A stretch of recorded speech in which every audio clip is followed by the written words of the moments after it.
ನಾನು ವಿಶ್ವನಾಥ ಗೌಡ ನನ್ನ ಸ್ವಇಚ್ಛೆಯಿಂದ ಈ ಉಯಿಲನ್ನ ಬರೆಯುತ್ತಿದ್ದೇನೆ. ನನ್ನ ಮರಣ ನಂತರ ಇಷ್ಟು ವರ್ಷಗಳಲ್ಲಿ ನಾನು ಸಂಪಾದಿಸಿದ ನನ್ನ ಎಲ್ಲ ಆಸ್ತಿಯನ್ನ ನನ್ನ ಇಬ್ಬರು ಮಕ್ಕಳಾದ ರಾಜೇಂದ್ರ ಗೌಡ ಮತ್ತು ರಾಣಿ ಗೌಡ ಇಬ್ಬರು ಸಮನಾಗಿ ಹಂಚಿಕೊಳ್ಳತಕ್ಕದ್ದು.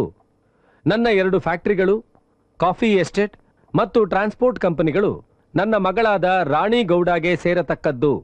ಹಾಗೆಯೇ ನನ್ನ ಎಲ್ಲ ಎಜುಕೇಷನ್ ಇನ್ಸ್ಟಿಟ್ಯೂಷನ್ಗಳು ಮತ್ತು ನನ್ನ ಕ್ವಾರೀಸ್ಗಳು ನನ್ನ ಮಗ ರಾಜೇಂದ್ರ ಗೌಡನಿಗೆ ಸೇರತಕ್ಕದ್ದು.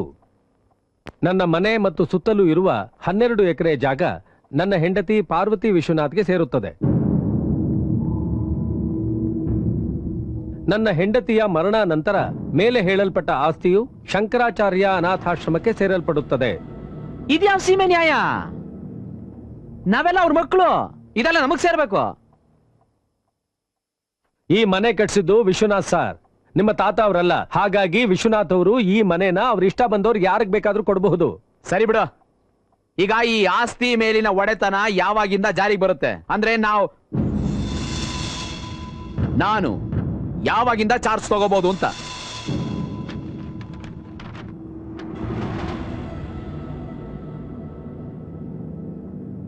ಏನಾಯ್ತು? ಯಾಕೆ ಓದ್ತಾ ಇಲ್ಲ?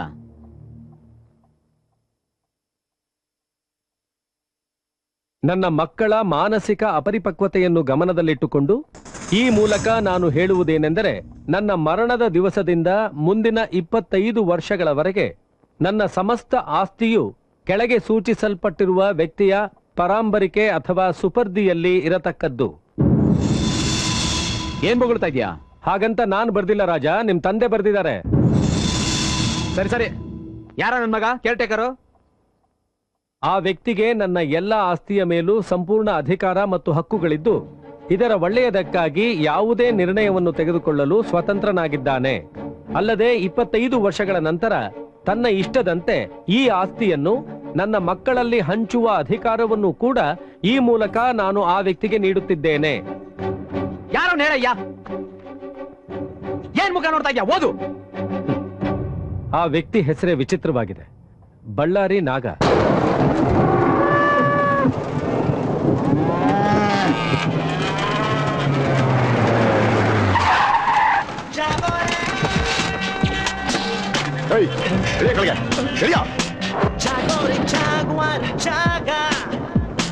ಬಂದಾನೋ ಬಳ್ಳಾರಿ ನಾಗ, ಬಂಬೋಲೆ ಕಾಳಿಂಗ ನಾಗ, ಶುಭಲಿಂಗ ಶುಭಯೋಗ.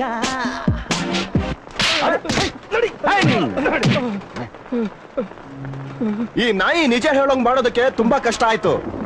ಆದ್ರೆ ಪ್ರೀತಿಯಿಂದ ಕೆನ್ನೆ ಮೇಲೆ 4 ತಡ್ಡ ನೋಡಿ ಹಕ್ಕಿಯಂಗ್ ಹಾಡಕ್ ಶುರು ಮಾಡ್ದ. ಎಡಗಡೆಗೆ ಬಾ ಅಂತಿದ್ದಾರೆ. ಅಣ್ಣ, ನಾನು ಒಪ್ಕೋತೀನಿ, ದಯವಿಟ್ಟು ಕ್ಷಮಿಸೋಣ. ನಿಮ್ ಹಸುಗೆ ಇಂಜೆಕ್ಷನ್ ಕೊಟ್ಟು ಸಾಯಿಸಿದ್ದು ನಾನೇ. ನಂಜ ಈ ತರ ಮಾಡು ಅಂತ ಹೇಳ್ದ, ಇಲ್ದಿದ್ರೆ ನನ್ನ ಸಾಯಿಸ್ಬಿಡ್ತೀನಿ ಅಂತ ಹೆದರ್ಸ್ದ. ಇನ್ನು ಮುಂದೆ ಯಾವತ್ತೂ ಈ ತರ ತಪ್ಪು ಮಾಡಲ್ಲ.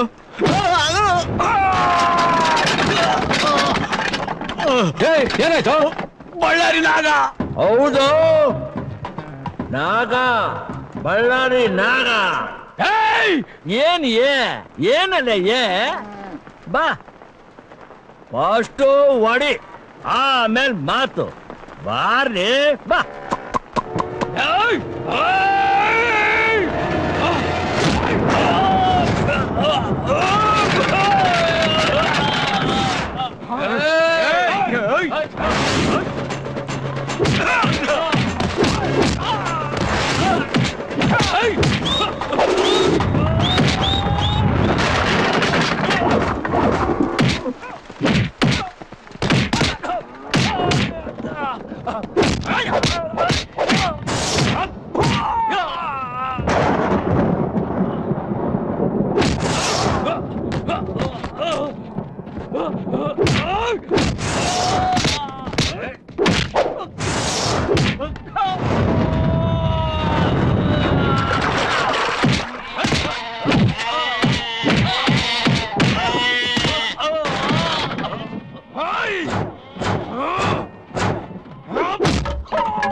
ಏನ್ ತಿಳ್ಕಂಡ್ಲೆ ಯಾವನೋ ಕಿತ್ತೋ ಡಾಕ್ಟರ್ನ ಕರ್ಸಿ ರೊಕ್ಕ ಕೊಟ್ಟು ಸೂಜಿ ಸುಚ್ಚಿ ನಾನು ಆ ಕಣ್ಣೆಲ್ಲ ಕೊಂದು ಬಿಟ್ರೆ ನಾ ಗೊಡಗೊಡ ಅಂತ ನಡ್ಗೆ ಓಡೋಗ್ಬಿಡ್ತೀನಿ ಅನ್ಕೊಂಡ ನಾನು ಓಡೋಗ್ಬಿಡ್ತೀನಿ ಆವಾಗ ನೀನು ಒಬ್ನೇ ಬೇಸ್ ವ್ಯಾಪಾರ ಮಾಡ್ಕೊಂಡಿರ್ಬೋದು ಅನ್ಕೊಂಡ ಈಗ ಹೇಳ್ತೀನಿ ಕೇಳು ನಿನ್ನೋರು ಅಂತ ತಿಳ್ಕೊಂಡಿರೋ ದೊಡ್ಡ ದೊಡ್ಡ ಗಿರಾಕಿಗಳನ್ನ ಕರ್ಸಿ ಸುಮ್ನೆ ಇಟ್ಕೊಳ್ಳಿ ಅಂತ 50 ಆಕಳು ಕೊಟ್ಟೀನಿ ಬೇಸ್ ಕುಡ್ಸಿದ್ದೀನಿ ಅವರೆಲ್ಲ ಫುಲ್ ಖುಷ್ ನಿಂತಾಗ ಒಂದೇ ಒಂದು ಪುಟ್ಟಿ ಸಗಣಿ ತಗೊಂಬೋದಿಲ್ಲ ಅಂತ ನನಗೆ ಮಾತು ಕೊಟ್ಟವ್ರೆ ಸಾಕ ಇನ್ನು ನೀ ಊರಾಗಿರ್ಬಾರ್ದು ಸತ್ತುವಾಗ್ಲೂ ಇರಬಾರ್ದು ಫುಲ್ ಎಲ್ಲ ಮಾರ್ಕೊಂಡು ಇವಾಗ್ಲೇ ನೀವು ಊರ್ ಬಿಟ್ಟು ಹೋಗ್ಬೇಕು 4:15 ಒಂದು ಬಸ್ ಅದ ವಿಜಯ್ ಅಣ್ಣ ಕಾಗಜದ ಮೇಲೆ ಅದು ಏನೇನ್ ಬೇಕೋ ಎಲ್ಲ ಬರ್ಸ್ಕೊಂಡು ರೊಕ್ಕ ಕೊಟ್ಟು ಹಂಗೆ ಒಂದು ಬಸ್ ಟಿಕೆಟ್ ಕೊಟ್ಟು ಕಳಿಸ್ಲೆ ಆಯ್ತಣ್ಣ. ಓಡಿಯೋದಕ್ಕೆ ನನ್ನ ಕೈಯನ್ನು ಕಡಿತಾ ಇತ್ತೆ ಹೋಗಲಿ ನೀ ಏನೇ ಹೇಳೋಣ ಅಷ್ಟೊಂದು ಪ್ರಾಪರ್ಟಿನ 25 ವರ್ಷ ನಿನ್ ಕಸ್ಟಡಿ ಕೊಟ್ಟಿದ್ದಾರೆ ಅಂದ್ರೆ ಅವ್ರಿಗೆ ನಿನ್ ಮೇಲೆ ಎಷ್ಟೊಂದು ವಿಶ್ವಾಸ ಇರಬೇಕು ಅದೆಲ್ಲ ಸರಿ, ಆದ್ರೆ ಇಲ್ಲಿನ ವ್ಯಾಪಾರ ವ್ಯವಹಾರನೆಲ್ಲ ಬಿಟ್ಟು ಅದನ್ನ ನೋಡ್ಕೊಳ್ಳೋದಕ್ಕೆ ನಾವೆಲ್ಲ ಅಲ್ಲಿಗೆ ಹೇಗೆ ಹೋಗಕ್ಕಾಗುತ್ತೆ? ನೀನೇ ಹೇಳೋಣ.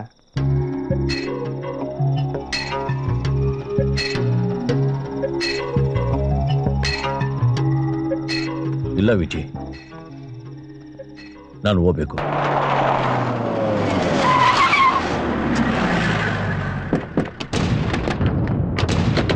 ಎಲ್ಲಾರನ್ನೂ ಆಚೆ ಹಾಕಿ ಜಾಗ ಕ್ಲೀನ್ ಮಾಡಿಸಿ. ಏಯ್ ಮೊದ್ಲು ಆ ಮುದ್ಕಿನ ಆಚೆ ಹೇಳ್ಕೊಂಬನ್ರ.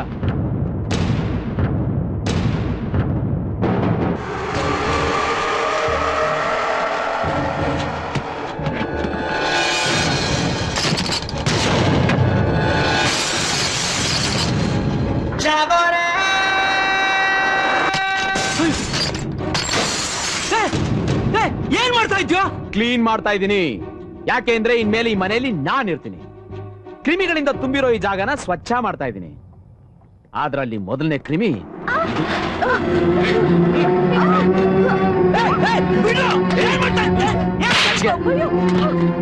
ನೀನ್ ಈ ಮನೇಲಿ ಬಾಳಿದ್ ಸಾಕು. ಹೀಗ್ ಮಾಡ್ಬೇಕು ಅಂತ ನಾನು ಎಷ್ಟು ದಿವಸದಿಂದ ಕನಸು ಕಾಣ್ತಾ ಇದ್ದೆ. ಓ, ಇಲ್ಲಿ ಬರ್ತೀಯ ಅಂತ ಗೊತ್ತಿತ್ತು, ಆದ್ರೆ ಇಷ್ಟು ಬೇಗ ವಕ್ಕರ್ಸ್ತೀಯ ಅಂತ ಅನ್ಕೊಂಡಿರ್ಲಿಲ್ಲ. ಒಂದು ತಿಳ್ಕೊ, ನಾನು ಅಮ್ಮ ಇಲ್ಲೇ ಇರ್ತೀವಿ. ಧಾರಾಳವಾಗಿರ್ಬೋದು, ಸಂತೋಷವಾಗಿರ್ಬೋದು. ಮನೆ ಮುಂದೆ ಬೆಂಕಿ ಹಾಕಿ ಬಿಳಿ ಬಟ್ಟೆ ಹೊತ್ಕೊಂಡು ಚಟ್ಟದ ಮೇಲೆ ಮಲಗಬೇಕು ಅಂತಿದ್ರೆ ಇರ್ಬೋದು. ಬಿಳಿ ಬಟ್ಟೆ ಹೊತ್ಸಿ ಚಟ್ಟದ ಮೇಲೆ ನಿನ್ನೂ ಮಲಗಿಸ್ಬೋದು. ಬಾಯಿ, ಹೆಣ್ಣು ಗಂಡು ಎರಡೂ ಅಲ್ದೇ ಇರೋ ನೀನು ಇವಳ ಗಂಡನಾಗಿ ಇವಳ ಚಾಕ್ರಿ ಮಾಡ್ಕೊಂಡಿದ್ರೆ ಸಾಕು. ನನ್ ದಾರಿ ಗಡ್ಡ ಬಂದ್ರೆ ಸಿಗದ್ ಹಾಕ್ಬಿಡ್ತೀನಿ. ಏಯ್, ಎಲ್ರನ್ನ ಎತ್ಕೊಂಡಾಗ ಆಚೆ ಬಿಸಾಕ್ರ.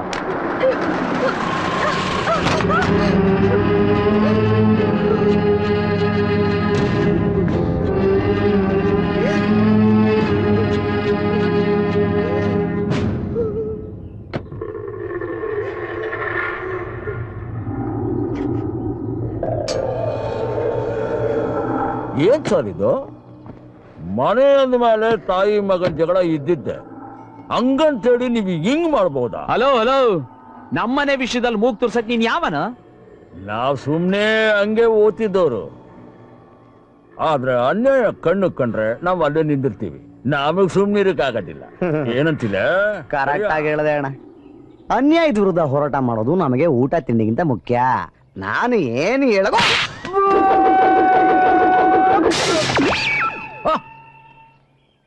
ಯಪ್ಪ ಭಗವಂತ, ನಾನೇನು ಅನ್ಕೊಂಡಿದ್ದಿ ಬಹಳ ಗಟ್ಟದಿರಿ. ಆದ್ರೂ ಒಬ್ರು ಮಾತಾಡೋವಾಗ ಅವ್ರ ಕಪಾಳಕ್ಕ ರಪ್ ಅಂತ ಬಿಡೋದು ತಪ್ಪು. ಪೂರ್ತಿ ಮಾತಾಡೋ ತನಕ ಬಿಡ್ಬೇಕು. ಆಯ್ತಾ ನೀನ್ ಹೇಳೋದು? ಏಯ್ ಆಚ್ಗಾಕ್ರ ಇಲ್ಲೂಸ್ ನನ್ ಮಗನ್ನ. ಇರಲೇ ಇರಲೇ ಸರಿಯಾ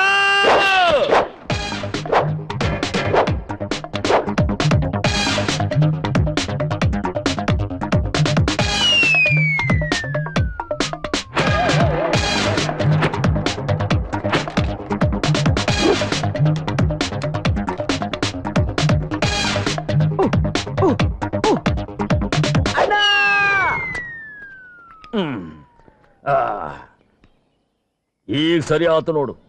ಈ ಕರೆ ಕನ್ನಡಕ್ಕೆ ಹಾಕ್ಯಂಡ್ರೆ ನನ್ಗೆಲ್ಲ ಬೇಸ್ ಬೆಳ್ಳು ಕಾಣಿಸ್ತೈತೆ.